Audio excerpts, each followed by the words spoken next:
Every time you take out a loan, someone profits. Every time a nation borrows, someone gains control.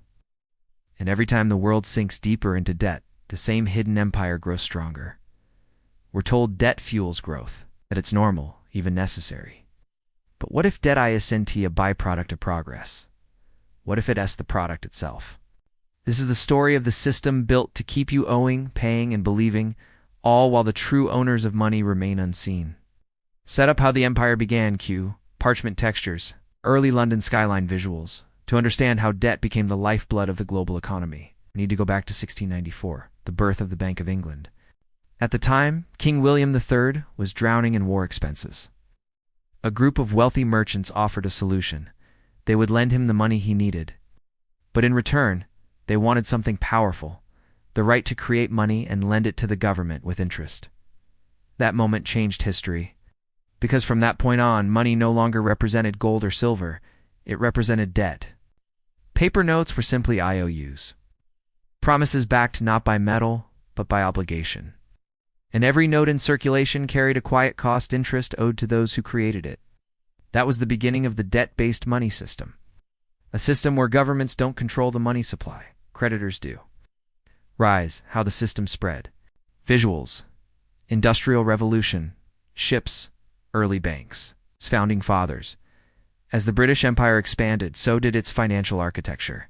France, the Netherlands, and eventually, the United States followed the same blueprint. In 1913, the United States passed the Federal Reserve Act, establishing its own central bank, a private institution with the authority to issue currency. Congress handed over the most powerful tool in existence, the ability to create money from nothing. Every dollar since has entered the economy as a loan owed back with interest. Which means, if everyone paid off their debts today, there wouldn't be a single dollar left in circulation. Money isn't wealth anymore. It's debt in disguise. Breaking point, when money lost its anchor. Q. Nixon's speech, gold bars fading to paper bills. For a while. Gold acted as the system's anchor, a physical limit on how much money could exist. But in 1971, that limit disappeared.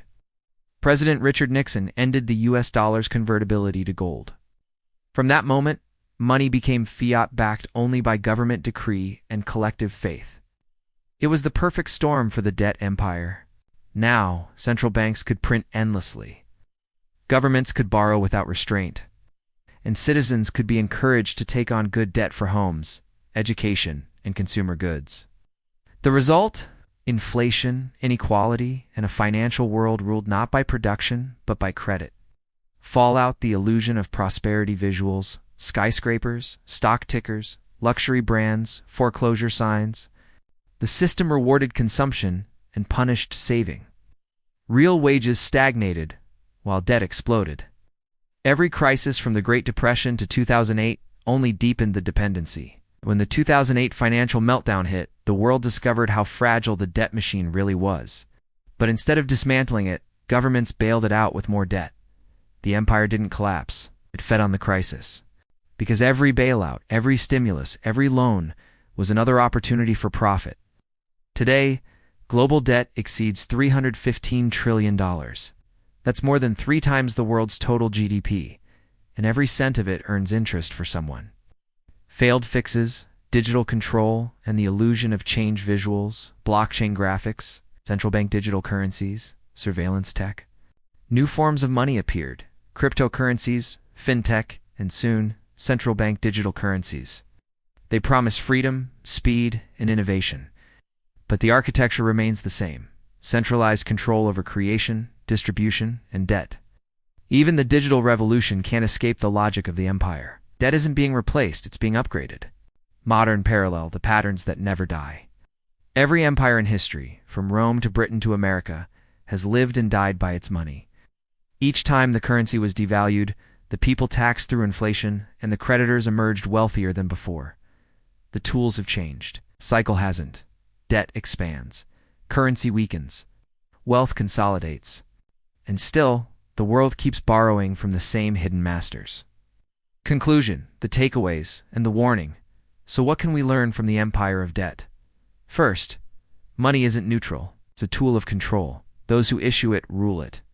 Second, debt doesn't just finance economies, it defines them. System built on borrowing must keep you borrowing to survive.